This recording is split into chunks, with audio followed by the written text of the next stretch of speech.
नमस्कार। आकाशवाणी जयपुर अजमेर से प्रस्तुत हैं प्रादेशिक समाचार।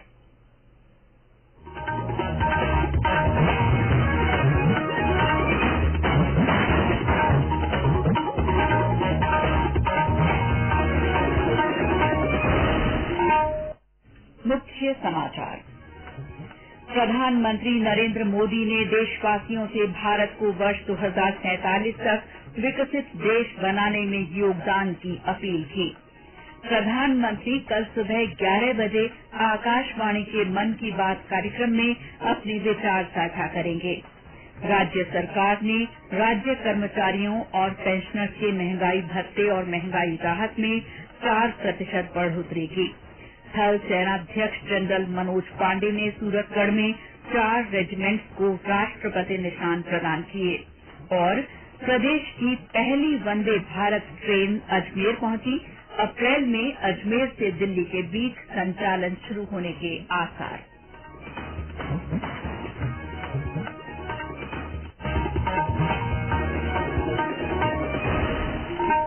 समाचारों के साथ मैं शीला चावला और अब समाचार विस्तार से।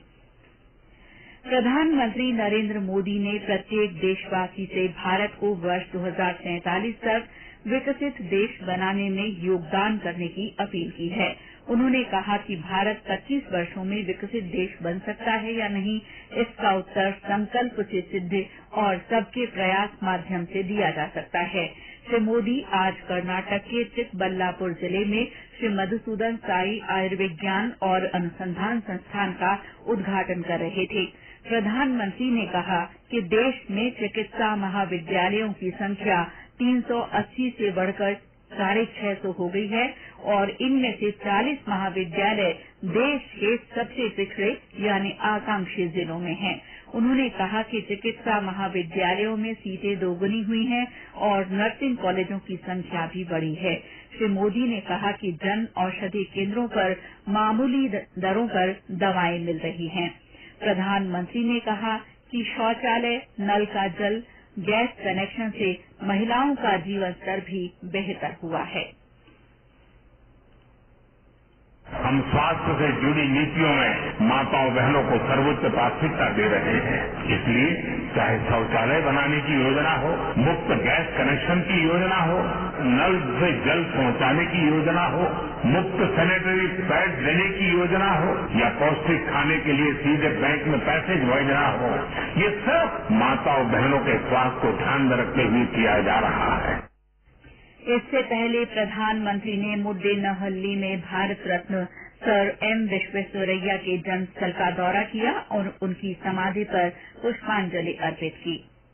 प्रधानमंत्री नरेंद्र मोदी कल आकाशवाणी के मन की बात कार्यक्रम में अपने विचार साझा करेंगे। ये मासिक रेडियो कार्यक्रम की 99वीं कड़ी होगी। ये कार्यक्रम सुबह 11 बजे आकाशवाणी और दूरदर्शन के समूचे नेटवर्क पर प्रसारित होगा। साथ ही ये news on AIR app, Akashvani और दूरदर्शन समाचार तथा प्रधानमंत्री कार्यालय की वेबसाइट पर भी उपलब्ध होगा। स्वास्थ्य मंत्री डॉक्टर मनसुख मांडविया ने कहा है कि टीबी के विरुद्ध संघर्ष में भारत नेतृत्व करने को तैयार है। उन्होंने कहा कि प्रधानमंत्री नरेंद्र मोदी टीबी को खत्म करने के लिए प्रतिबद्ध हैं। डॉक्टर मांडविया ने आज नई दिल्ली में टॉप टीबी पार्टनरशिप की 36वीं बोर्ड बैठक में कहा कि भारत ने 3 महत्वपूर्ण स्वास्थ्य प्राथमिकताओं की पहचान की है और ये सभी पूर्ण स्वास्थ्य सेवा उपलब्धता पर केंद्रित हैं। डॉक्टर मांडविया ने कहा कि प्रधानमंत्री टीबी मुक्त भारत अभियान दुनिया में अपनी तरह का एक अनूठा आंदोलन है। उन्होंने कहा कि टीबी के टीके की तत्काल आवश्यकता है, जिसके लिए इसका तेजी से विकास महत्वपूर्ण है। केंद्रीय स्वास्थ्य मंत्रालय ने राज्यों और केंद्र शासित प्रदेशों से कोविड, इन्फ्लुएंजा और गंभीर सांस संबंधी रोगों के बढ़ते मामलों पर कड़ी निगरानी के निर्देश दिए हैं। मंत्रालय ने एक परामर्श में कहा है कि कोविड और इन्फ्लुएंजा में कई समानताएं हैं। ये तेजी से फैलते हैं और बच्चों, बुजुर्गों और गंभीर बीमारी से ग्रस्त लोगों को प्रभावित करते हैं। इनके लक्षण भी एक समान हैं। मंत्रालय ने कहा है कि इन रोगों को सामान्य जन स्वास्थ्य मानकों का पालन करके रोका जा सकता है। इनमें भीड़ भाड़ वाले स्थानों पर नहीं जाना और हवादार स्थानों पर रहना शामिल है। इसके अलावा खांसते या छींकते समय रुमाल का प्रयोग करने, भीड़ में मास्क लगाने, बार बार हाथ धोने, सार्वजनिक स्थलों पर नहीं थूकना शामिल है। मंत्रालय ने इनके संबंध में प्रचार प्रसार करने को भी कहा है। राज्य सरकार ने राज्य कर्मचारियों और पेंशनर्स को महंगाई से राहत देने के लिए महंगाई भत्ते में 4% की बढ़ोतरी की है। अब कर्मचारियों और पेंशनर्स को 1 जनवरी 2023 से 42% महंगाई भत्ता और महंगाई राहत दी जाएगी। इससे पहले कर्मचारियों और पेंशनर्स को 38% महंगाई भत्ता दिया जा रहा था। इस निर्णय से करीब 8 लाख कार्मिकों के साथ साथ लगभग 4,40,000 पेंशनर्स को भी लाभ मिलेगा। राज्य कर्मचारियों के अलावा वर्क चार्ज, पंचायत समिति तथा जिला परिषद के कर्मचारियों को भी ये लाभ देय होगा।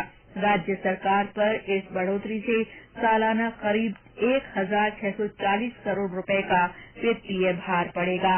केंद्र सरकार ने भी कल केंद्रीय कर्मचारियों और पेंशनर्स को 4% महंगाई भत्ता और महंगाई राहत देने को मंजूरी दी थी। ये समाचार आकाशवाणी जयपुर अजमेर से प्रसारित किए जा रहे हैं। श्रीगंगानगर के सूरतगढ़ मिलिट्री स्टेशन पर आज आयोजित एक सैन्य समारोह में राष्ट्रपति निशान प्रदान किए गए। थल सेनाध्यक्ष जनरल मनोज पांडे ने भारतीय सेना की 49 आर्म्ड रेजिमेंट, 51, 53 और 54 आर्म्ड रेजिमेंट को प्रतिष्ठित राष्ट्रपति निशान प्रदान किए। इस अवसर पर बड़ी संख्या में गणमान्य व्यक्ति और पूर्व सैनिक मौजूद रहे।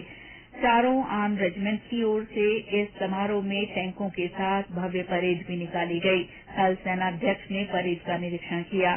सेना प्रमुख ने अपने संबोधन में निशान प्राप्त करने वाली रेजिमेंट्स की सराहना की और सभी रैंकों तथा उनके परिवारों को शुभकामनाएं दी। उन्होंने बताया कि आधुनिक और पेशेवर भारतीय मैकेनाइज्ड फोर्स भविष्य की चुनौतियों का सामना करने के लिए हमेशा तैयार हैं और सभी खतरों से देश की रक्षा के लिए प्रतिबद्ध हैं।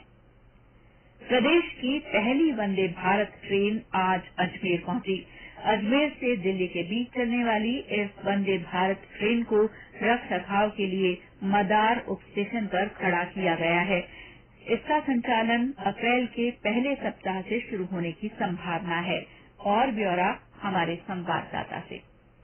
अजमेर से दिल्ली के बीच चलने वाली वंदे भारत ट्रेन आज अजमेर पहुंची। इसे यहाँ मदार उप स्टेशन पर रख रखाव के लिए रखा गया है। यहाँ ट्रेन में कुछ उपकरण लगाने के साथ इसकी संपूर्ण जांच की जाएगी। वरिष्ठ मंडल वाणिज्य प्रबंधक विवेक रावत ने बताया कि वंदे भारत के ट्रायल के दौरान सामने आने वाली कमियों को दूर करने के बाद से अगले सप्ताह से सुचारू रूप से चलाए जाने की संभावना है। ट्रेन का संचालन सप्ताह में 6 दिन किया जाएगा, जबकि बुधवार को अजमेर में इसका रख रखाव कार्य होगा। यह ट्रेन यात्रियों को 6 घंटे 5 मिनट में अजमेर दिल्ली पहुंचाएगी तथा जयपुर, अलवर और गुड़गांव में इसका स्टॉपेज रहेगा। ओम माथुर, आकाशवाणी समाचार अजमेर।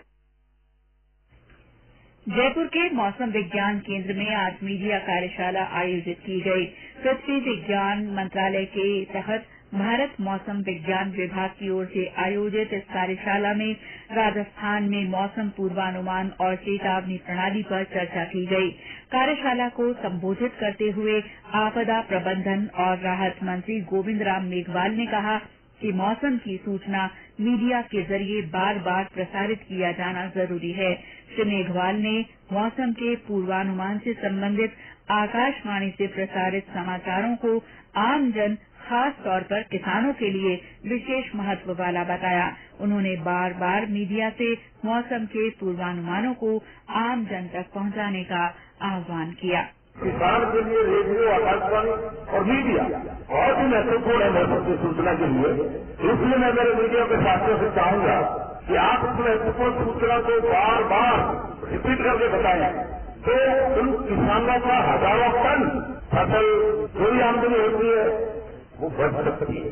क्योंकि अभी कटाई करने के बाद में सरसों पड़ी है खलों में, थोड़े दिनों के बाद में गेहूं की कटाई हो जाएगी। अगर पूरा अनुमान लग जाता है तो वो आदमी बचाव कर सकता है। आगे कोई मौसमी बीमारी आती है तो पूरे अनुमान से कई तरह के लोग स्वागत करके और अपना बचाव कर सकते हैं और इसमें मीडिया का बहुत महत्वपूर्ण रोल है।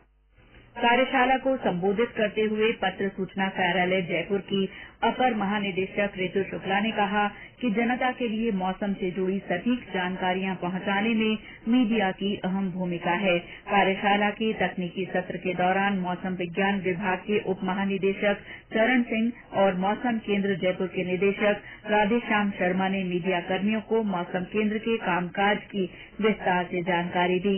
कार्यशाला में आकाशवाणी समाचार जयपुर के निदेशक नीलेश कालभोर और संयुक्त निदेशक राम खिलाड़ी मीणा के नेतृत्व में आकाशवाणी समाचार जयपुर के दल ने भाग लिया। और अब मौसम। प्रदेश में बीते 24 घंटों में कई स्थानों पर हल्की से मध्यम बारिश दर्ज की गई है। श्रीगंगानगर जिले में कुछ स्थानों पर ओले गिरे।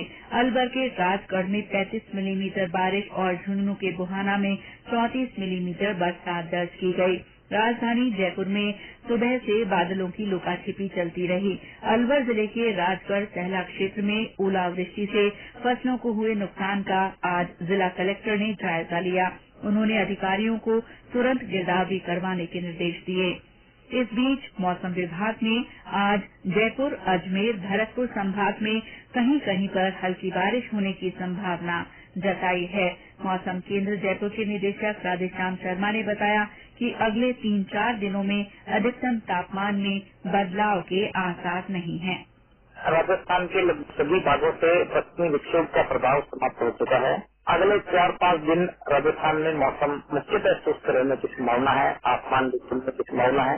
हालांकि उत्तरी भागों में कुछ इलाकों में आसमान में आंशिक बादल छाए रह सकते हैं। ओवरऑल लगभग ज्यादातर स्थानों पर मौसम शुष्क बना रहेगा। तापमान में हल्की बढ़ोतरी होगी।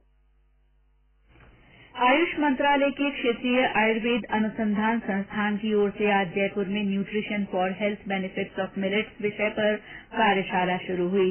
2 दिन की इस कार्यशाला को संबोधित करते हुए केंद्रीय आयुर्वेद संस्थान कोलकाता के निदेशक डॉक्टर जी बाबू ने बताया कि भोजन की थाली में पोषकता के अभाव को भरने की कोशिश होनी चाहिए। इसके लिए मोटा अनाज को पोषक अनाज के रूप में अधिसूचित किया जाना चाहिए। और अंत में मुख्य समाचार एक बार फिर।